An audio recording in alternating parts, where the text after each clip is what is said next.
Hey, I'm Chris, and this is MMA for You. I'm going to be doing my predictions for UFC 206, Holloway versus Pettis, which happens on December 10th. I'm not going to do I'm not going to do predictions for the Lewis versus Abdurrahima card or do a video for it. But on the comment section, I'll put who I think will win their fights. So like a little predictions in the comment section at the very least. Um, any debuting fighters though that are on that card, honestly, I haven't watched any video of them, and I'm pretty much going by memory. So take my picks for that card for for what they're worth. Um, this card I've made sure to watch video of each one of these people. I mean, the only one making the UFC debut is Viviane Pereira. I managed to watch some of her XFC fights, so. But before I get into that, I like to plug some of my stuff. I usually plug my books, but today I just want to plug something new I'm working on. It's just like podcast called Chris's Storytelling Corner. It's on SoundCloud, YouTube, and Podbean, and it's just pretty much me reading my short stories, or some of my short stories, I mean parts of my book, and doing manga reviews. So, yeah, if you guys are interested in that, please check out Chris's Storytelling Corner.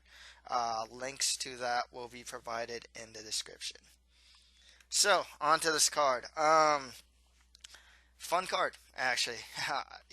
Like, there's a lot of fights that fighters got pulled from here and whatnot. The main event's not even like the real main event. I mean, it's an interim featherweight title, which I don't think really needs to happen. But hey, one of these guys is gonna get a title.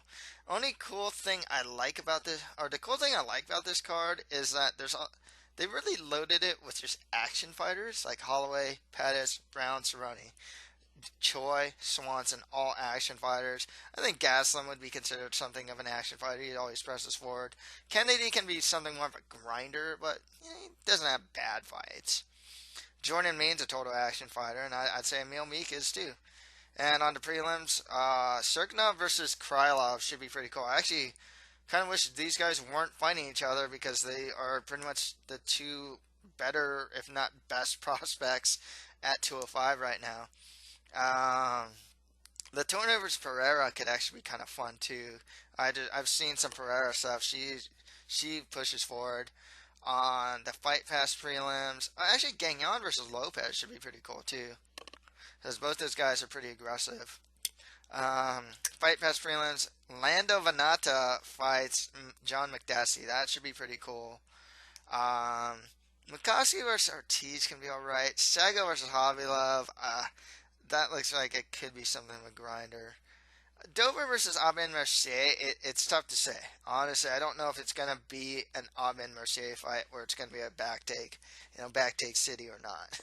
So, let's get started. And the main event, Max Holloway fights Anthony Pettis for the interim featherweight title. So, Anthony Pettis is a former UFC lightweight champion.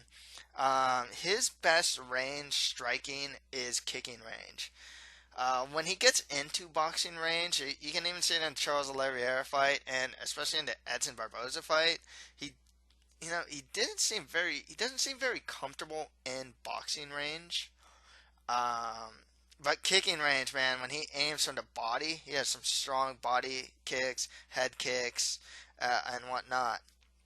On the ground, his takedown defense is, you know what? I can't really tell if it deteriorated or not because he's been getting taken down quite a bit lately.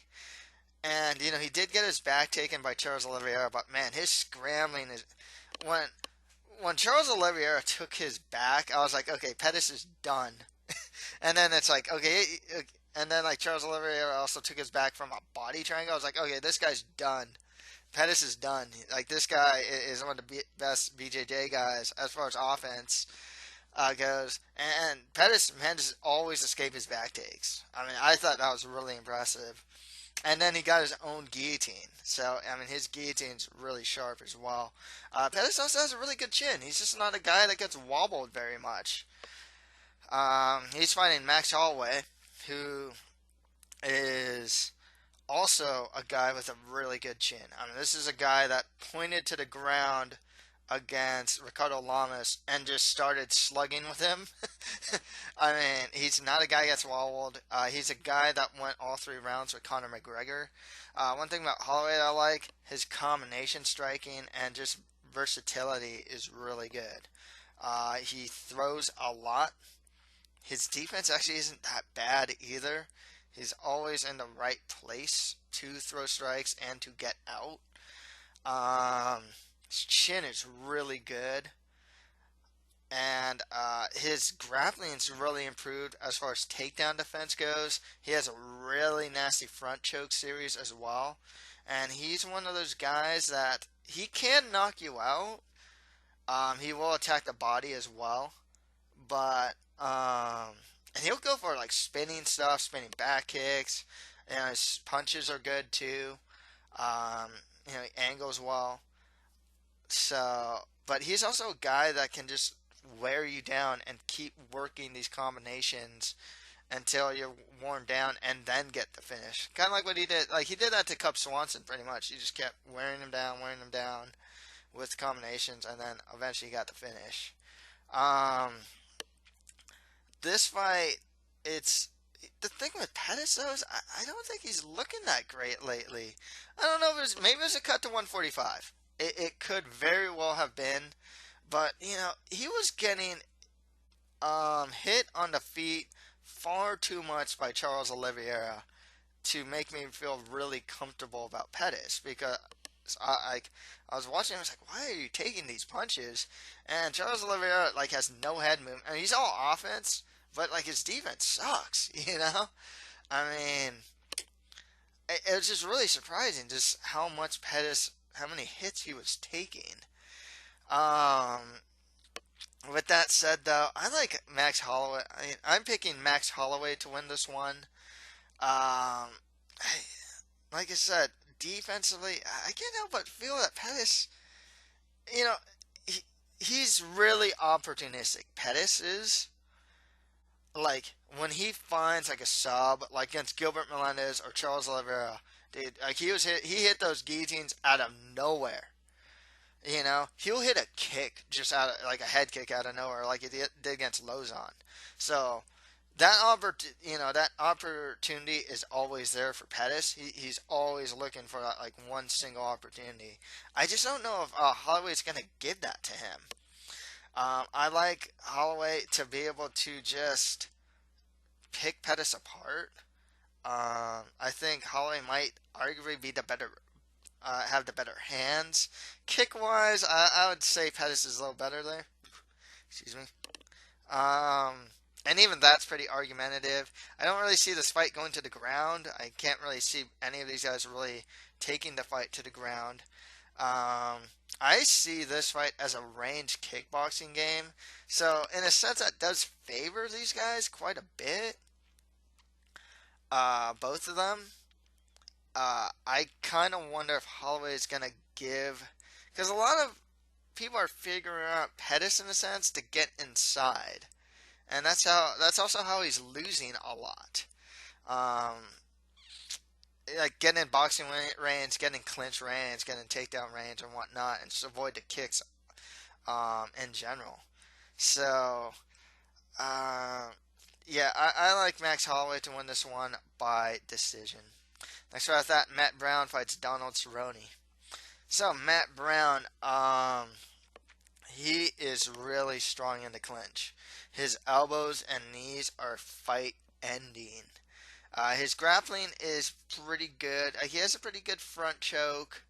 Remember he beat Tim Means with a front choke, but his takedown defense actually isn't that great. He is all offense. He is very weak to the body, and actually Donald Cerrone has shown to be kind of weak to the body as well. But for the most part, Matt Brown has shown to be extremely resilient, extremely game, and his cardio is good too. He can really outlast his opponents. He does hit hard as well. Donald Cerrone, slow starter, but when he's a rhythm fighter. When he gets into a rhythm, his combinations are just great. I mean, the finishing sequence he hit against Rick Story was something you see like you practice on the bags in cardio kickboxing. He throws really good knees down the middle, so his takedown defense has really improved too. He's always threatening with that knee down the middle. His kicks, his leg kicks are really strong, and his head kick is really good too. I mean, his kicks in general, like I can say body kicks too, really good. And his hands are looking really good lately too. Remember, he dropped Patrick Cote like 3 times in like the fight or something like that, and knocked him out with his hands. And then on the ground, Cerrone's a deceptively good wrestler too. I I think someone told me there's a stat with Cerrone. It's like every opponent he's tried to take down, he has actually taken down. Um, he's really good off his back too. His triangles, arm bars, and he even go for omoplatas. And then he's good at taking the back as well. So with that said, I like Donald Cerrone here. I just think he at clinch range, dude. Matt Brown is a monster. At range, he is good, but I think Cerrone is a lot more crisp there at range, and I think he can keep the fight at range as well. Also, I think Cerrone has the option to take the fight to the ground if need be. And I'm going to go Donald Cerrone to win this one. I'm actually going to go by sub. Uh, I think he might be able to get the fight to the ground. One thing that Cerrone's really good at is like he'll drop a dude, like he does like Barboza. He'll drop an opponent, and then he'll sub him. Like he's really good at that too. But I am going to finish here, so I am going to go Donald Cerrone by sub. It wouldn't surprise me if he gets a KO or TKO. I mean, Ellenberger managed to just finally uh, get that body kick TKO on Matt Brown, and he dropped him like early in the round too. And I don't, I think that's something Cerrone might be able to do, but I'll go Cerrone by sub. So after that, Dooho Choi fights Cub Swanson. So this fight's really interesting because this is the test fight. Okay, here it is: prospect versus veteran. Cub Swanson. He has a really good right hand. He has a really interesting boxing style, but he does a really mean head kick too. He goes in. He goes really far in and really far out, and it seems to really work for him. And he's shown to be pretty heavy-handed. As far as grappling goes, he's a solid grappler. Takedown defense isn't that bad. It's not great, like guys that chain takedowns on him, like Frank Yeager, for example, have been able to take him down. You don't have to worry about that with Choi. But, I remember even when Swanson fought like Dustin Poirier, he was able to like take his back, get on top of him, um, and do work there. So he is definitely like more than competent on the ground. Swanson's also relatively tough to finish, um, especially on the feet. He's a guy that's like I remember he fought like Jeremy Stevens for 5 rounds. He's just a really tough, resilient, and game guy. Dooho Choi, extremely deceptive. I mean, what is it, Korean Superboy? This guy is like when he fought Thiago Tavares. It's like he throws a straight right down the middle and drops the guy. He just has that weird power. He's really accurate with his striking. His takedown defense isn't that great, but he fought a really patient, like grappling game against Tavares because he would get taken down against the cage, he'd push against the head, post with the other hand, and slowly but surely get back to his feet. I mean, like his takedown defense isn't that good, and that's something that Cub Swanson probably can take advantage of.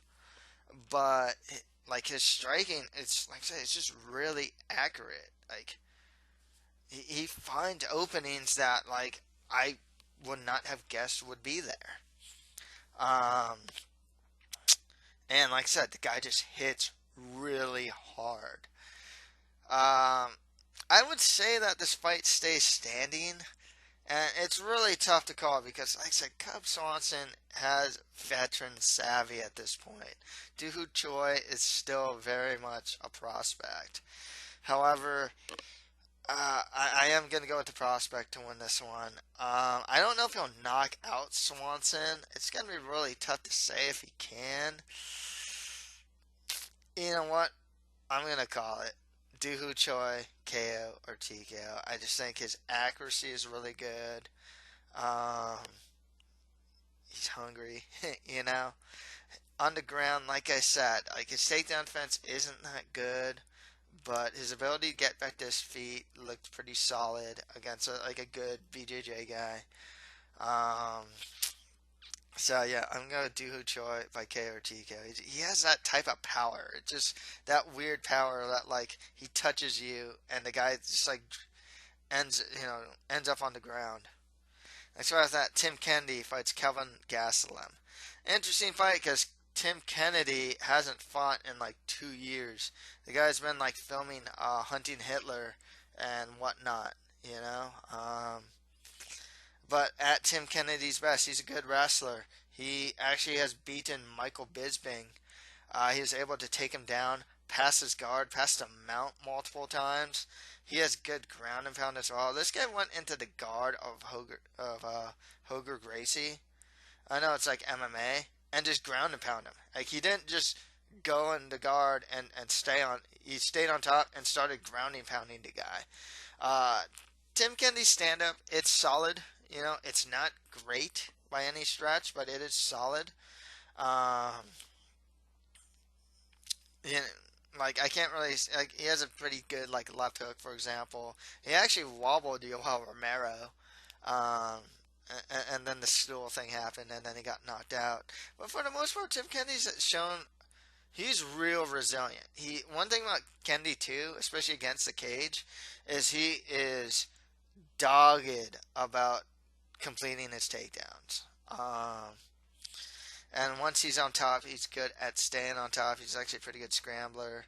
And his submission ability is pretty solid as well. He has not fought in a while, though.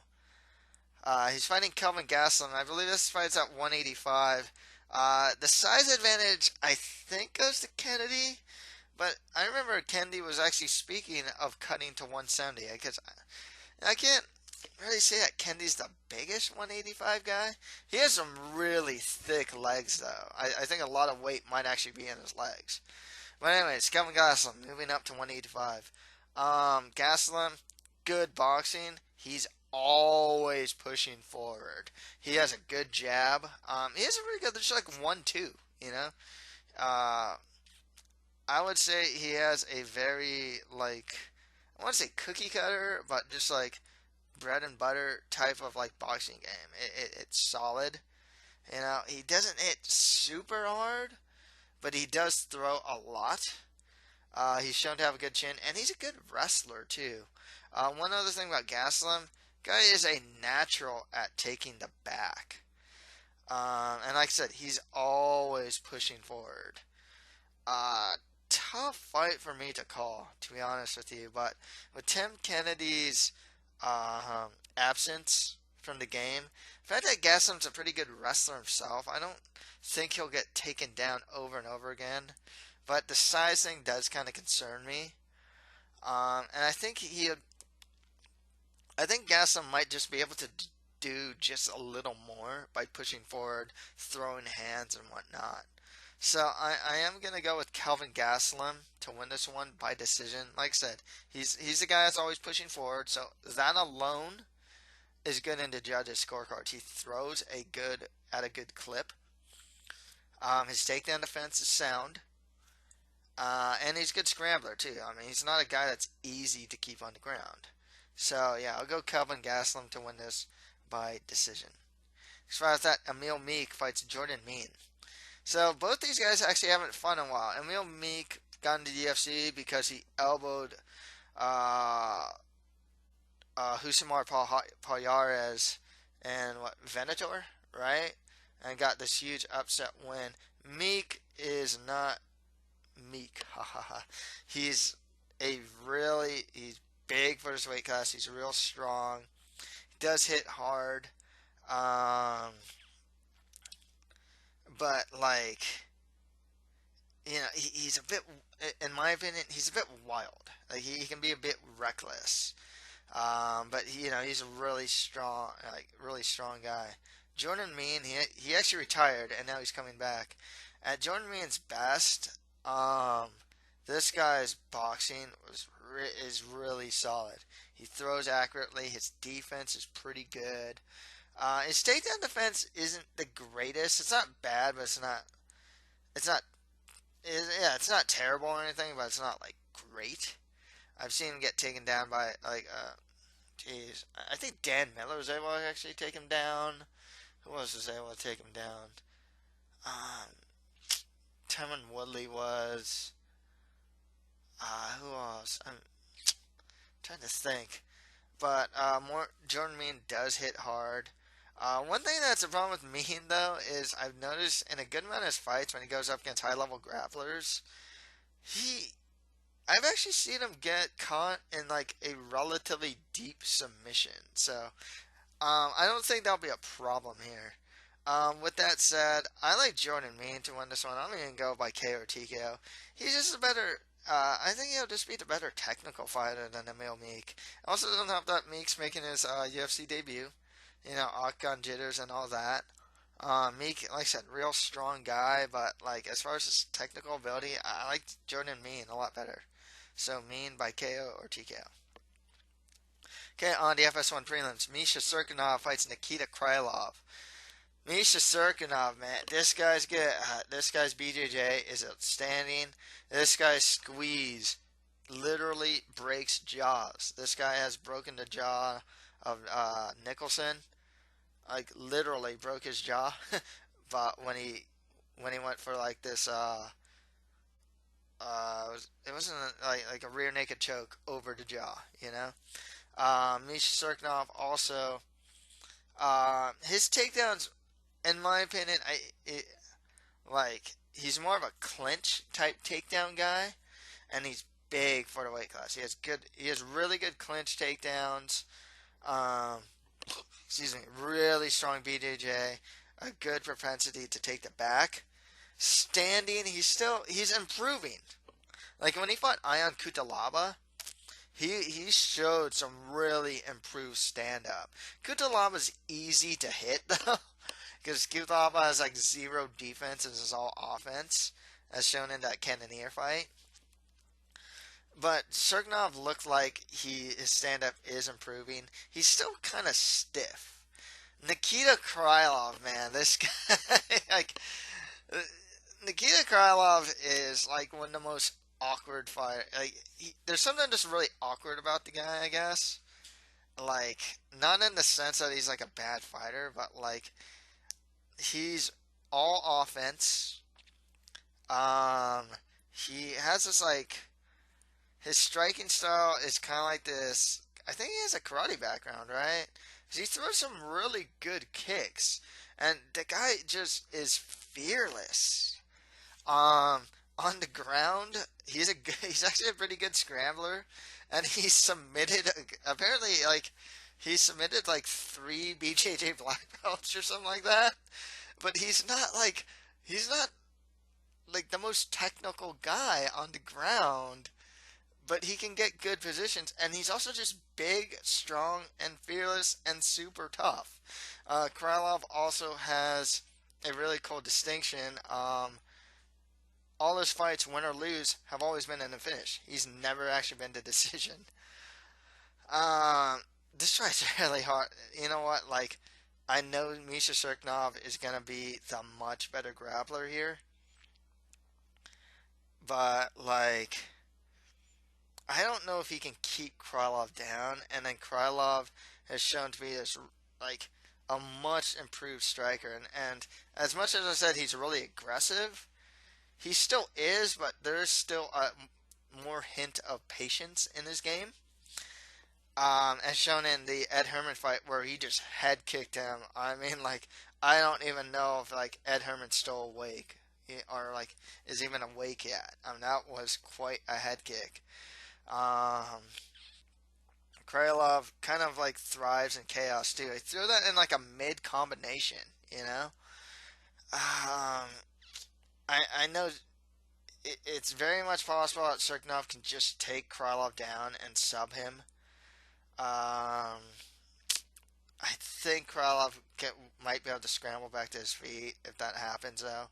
And I think Krylov's better standing. So, and the fact that Krylov has never been to decision, I'm just gonna keep going with that. I'm gonna go Nikita Krylov actually by KO or TKO. Not confident with this pick at all. I am I'm really high on both these guys. I actually feel like dumb picking against Nikita Krylov against Ed Herman. I thought Ed Herman would be too veteran for him, and Krylov just turned on, just head kicked him to like the eighth row, And then Misha Cirkunov, this guy's ground game, elite, he has an elite level ground game. Stand up still needs some work. Tough fight to go. And in a way, both these guys are kind of awkward in a sense. Like Cirkunov has some awkward striking, and Krylov's just kind of like this like aggressive guy. But yeah, I'll go Krylov by K or TKO. But uh, something still haunts me with Krylov, and that is the fact that he got taken down. Guard past the side mount, and this is against OSP, taken down by OSP. OSP past the side mount, gets a Von Flue choke on the guy. I mean, it's really like a beginner, like such a rookie mistake, and he passed out because of that. And Misha Cirkunov, I mean, the dude breaks jaws by squeezing them, So, not confident with this pick at all. Next fight after that, Olivier Aubin-Mercier fights Drew Dober. So, if I'm not confident with Krylov versus Cirkunov, I'm actually not that confident with this pick. Olivier Aubin-Mercier, I'm actually not that bad at picking his fights because he tends to fight like a real lower tier. When he fights like the lower tier guys, like he ends up just doing what he usually does. He has a strong judo background. He usually gets like a single leg takedown. As they try and get up, he takes it back, and he'll either choke him out or stay on the guy, get the body triangle, and stay on the guy's back. And his striking is absolutely wooden. I mean, it's absolutely wooden. His defense is not very good. He throws. He seems to put a lot of muscle into his throws, and so it's not. He's really a stiff striker. But once he gets his hand on his opponent, especially against a cage, takes him down, he can almost always take the back. I mean, that's Olivier Aubin-Mercier right there. Drew Dober. I have been underestimated. Man, I hate picking Drew Dober fights, man. I picked him to lose against Jason Gonzalez, and he just blasted in. Drew Dober. This guy is like the most. I think he finally put everything together. I think the Jason Gonzalez fight really showed his striking, and his last fight against gosh, I forgot the dude's name. Guy trains at MMA Lab showed his wrestling and grappling. And hopefully that last fight against Gonzalez showed that he's finding his power as well. I gotta say that I wasn't too convinced that Dober has finally put it all together by this last fight. Now I'm convinced. So Dober, he actually has some good kickboxing. He's just a solid striker. Seems to have found his power, and his wrestling has improved. Still concerns me that the guy dove into didn't he lose against Efrain Escudero? He just dove into this guillotine, or something like that. He lost by guillotine in the first couple minutes though. Stuff like that still concerns me with Drew Dober. It's I don't know if he's just this guy that really put it all together, or is he a guy that's going to like make some like fatal error or not. So, with that said,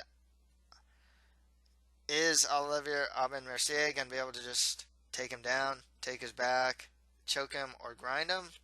Or can Dober block that, beat him up on his feet, and, get the win?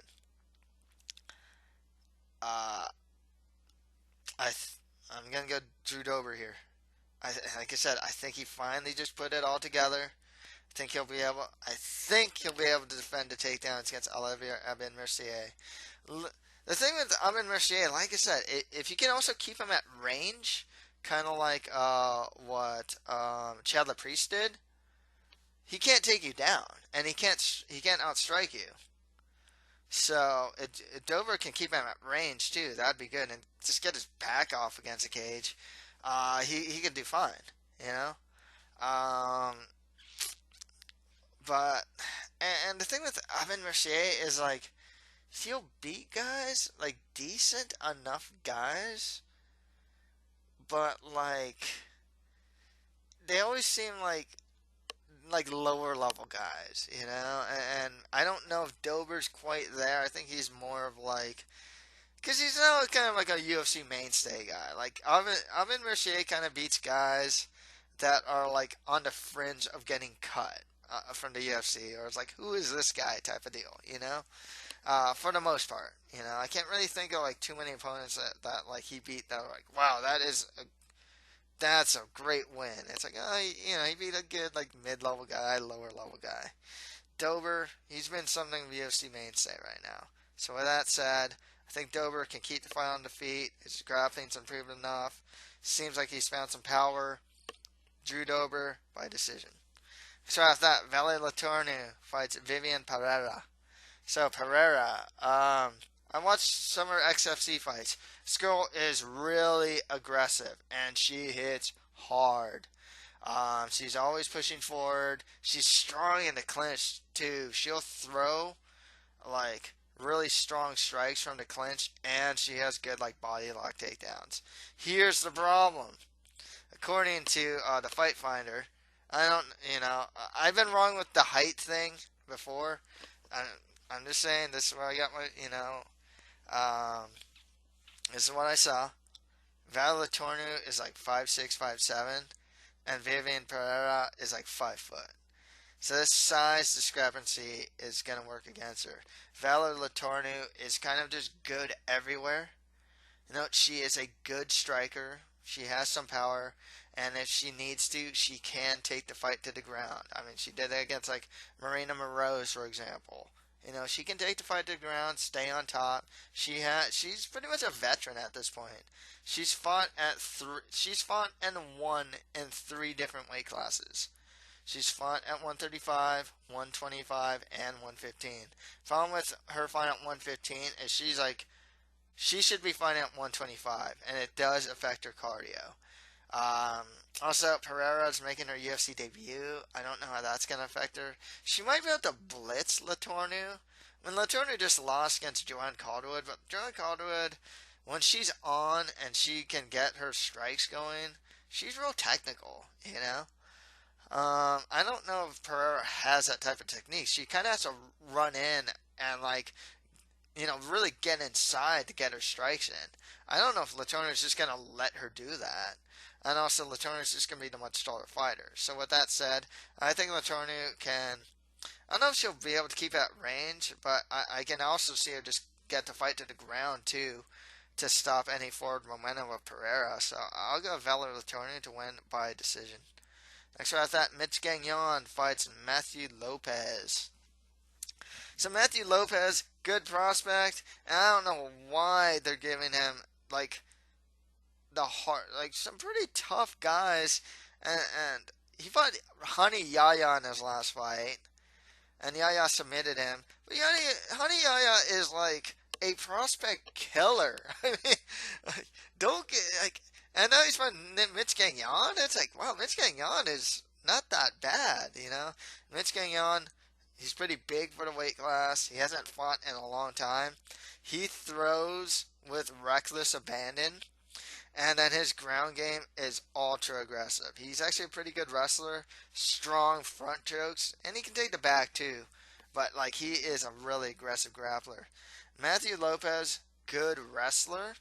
His defense is not very good standing. He'll run into strikes. He's not a bad striker by any means, but like he just kind of rushes into things still. He still needs to work out those kinks in his game. So with that said, though, man, that's a pretty tough fight for Lopez. I'm not gonna lie. It's not one that he can't win, but I like Gagnon here because like Gagnon's really good on the ground. He might be able to defend some to take, you know, defend takedowns, especially threatening with that guillotine. And Gagnon throws really hard too. I mean, if he can get inside, especially, I mean, he'll throw like some, excuse me, throws like heavy, like kind of looping hooks, but he has a good uppercut too. And then Lopez's defense isn't very good. So, and Gagnon's a pretty known finisher too, but his gas tank's not very good. I'm going to Mitch Gagnon to win this by decision. Okay, on to fight past prelims. John Makdessi fights Lando Venata. So Venata had a standout performance against Tony Ferguson, where he dropped him like multiple times. He has a really awkward fighting style, but he's pretty aggressive. His takedown defense, his grappling actually isn't that bad, despite the fact that he got choked out by Ferguson. But Ferguson has this really strong front choke, anyways. Makdessi, he has like this Taekwondo style of striking, but lately he just kind of boxes more. He actually has a pretty good jab for a guy his height, but he's always at this size disadvantage. Um, and then as far as grappling goes, I mean, his takedown defense actually isn't too bad, but you don't really see Makdessi on the ground.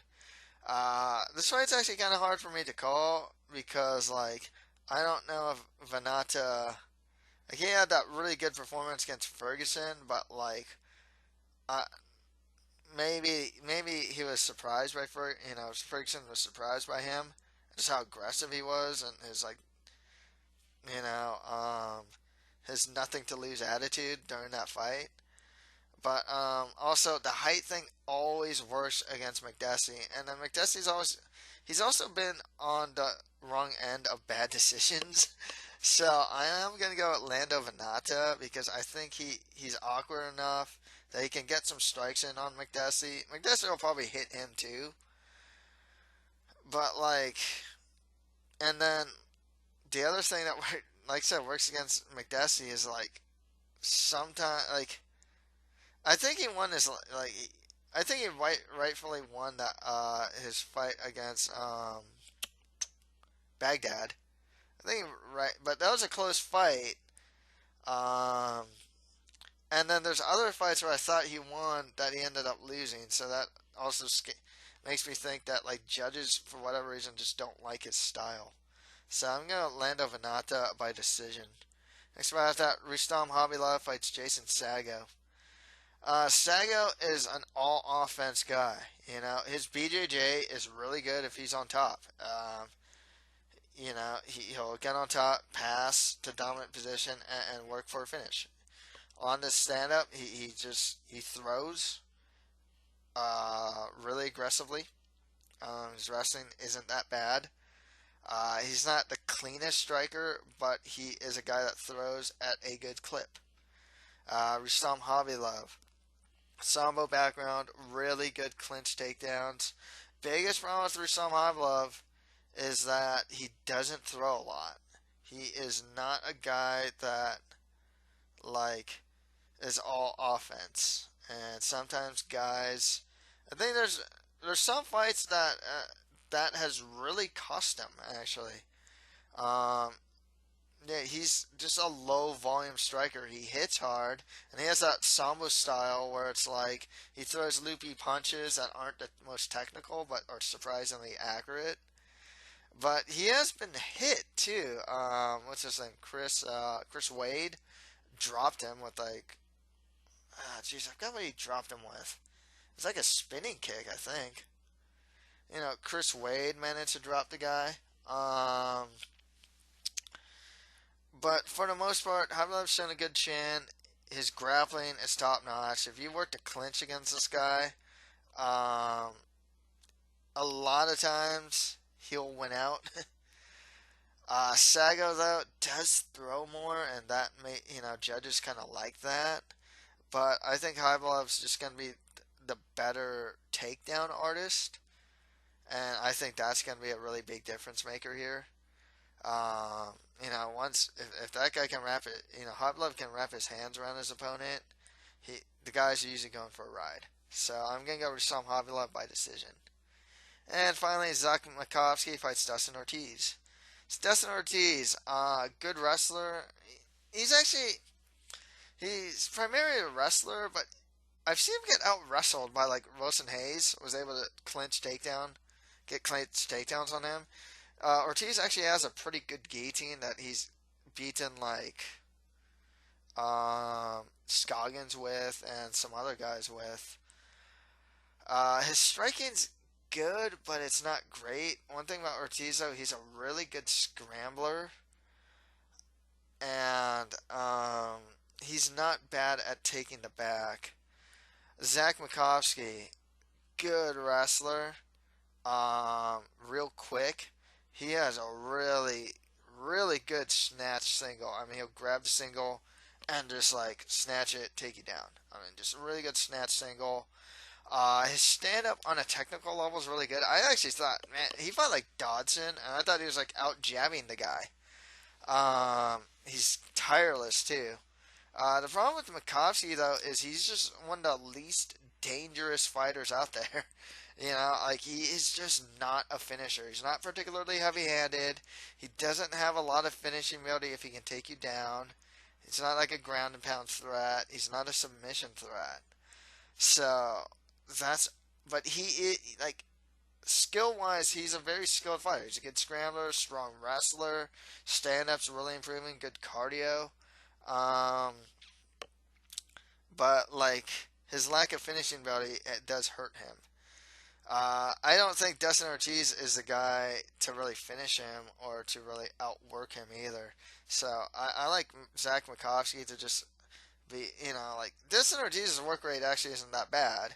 It's just I think Zach Makovsky's just better, just a little more technical, and I think might be able to get more takedowns on Ortiz too.